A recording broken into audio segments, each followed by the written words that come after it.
The silence that followed wasn't peace. It was the calm before a storm. A few weeks later, an urgent bank alert shattered that quiet. My mother had walked into a local branch and brazenly drained thousands from an old joint account unforgotten to close. Her justification? A down payment on a luxury SUV for my sister.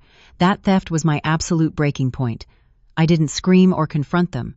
Instead, I quietly pulled their financial records. The pristine, wealthy image they paraded around was pure smoke and mirrors. They were drowning in high-interest debt, and my father's prized real estate development was just weeks away from total collapse. I waited for the inevitable. When my father's over-leveraged company finally defaulted, I quietly used a private investment firm to acquire his entire project at a fraction of its value.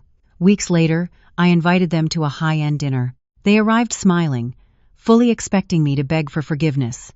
Instead, halfway through the main course, I slid a legal folder across the table.